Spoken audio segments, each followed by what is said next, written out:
Welcome to Pirates of the Susky. Today, we're cooking up a goose from earlier in the season. One of the first things you want to do is trim up all the extra fat that's on the sides of the goose breast. That will give it a gamey taste if you leave it on and cook it.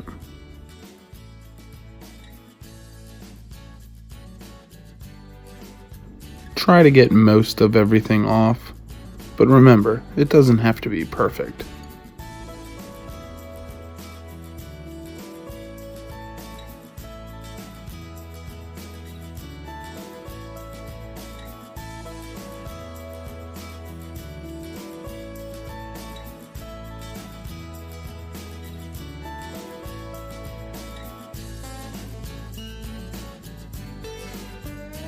Next, I'm going to slice the breasts in half long ways. That way they're thinner pieces when I eventually cut them up.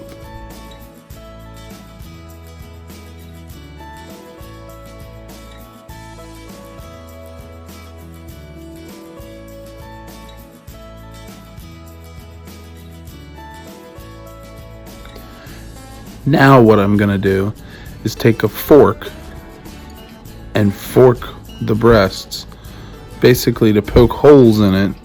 This will tenderize it and allow the marinade to soak in more.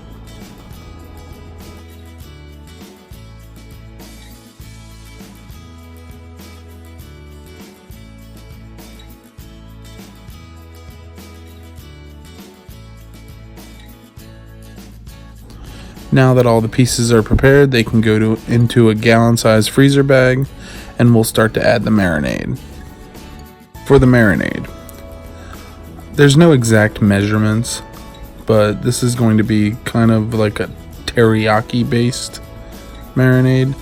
I add a little bit of vegetable oil, then I add a decent amount of soy sauce. This next sauce is called Gyoza sauce. It adds a little bit of sweetness to the mix.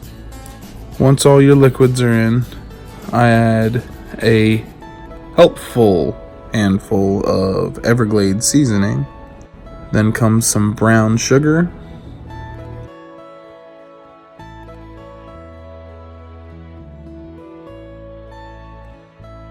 Seal the bag.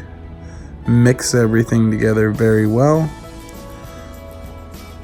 And stick it in the refrigerator for at least 3 to 4 hours.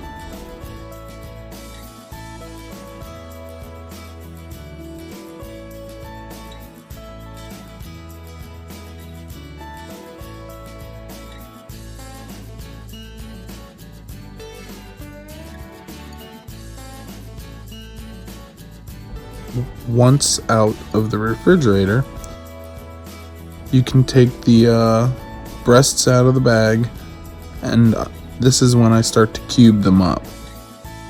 I've noticed that if I cube them up before I put them in the marinade, they get a little bit too much of the marinade, and the taste is a little overbearing.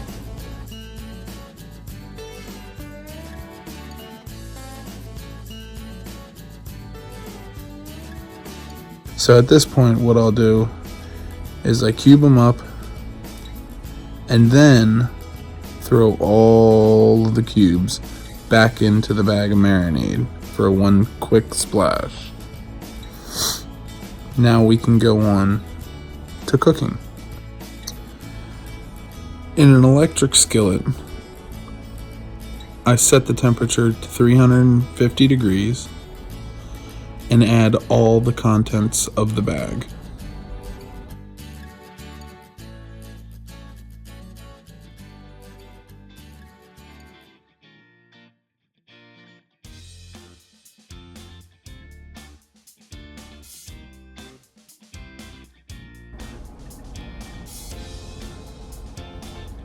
Cover and let sit for a few minutes.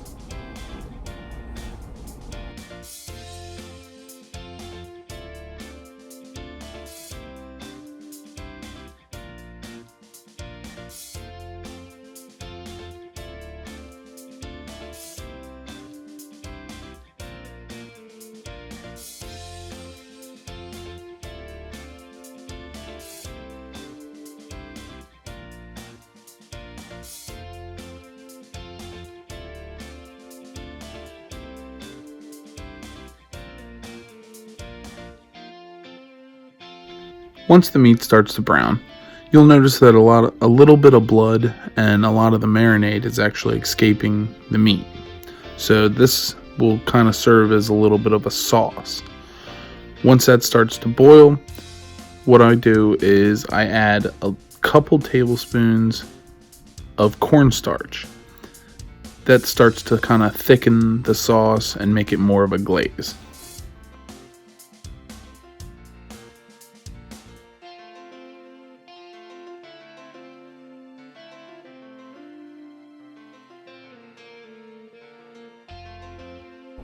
Once the sauce has thickened and the cornstarch is fairly stirred in,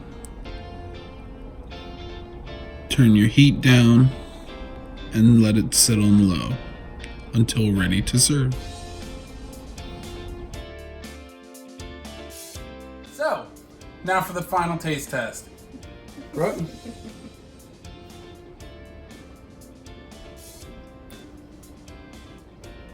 It's pretty good if I do say so myself. Very good as always. Well, we're gonna finish this up. Enjoy dinner. Thanks for watching. If you like this video, drop a like down below. Comment if you will. Make sure you like, share, and subscribe. As always, God bless America.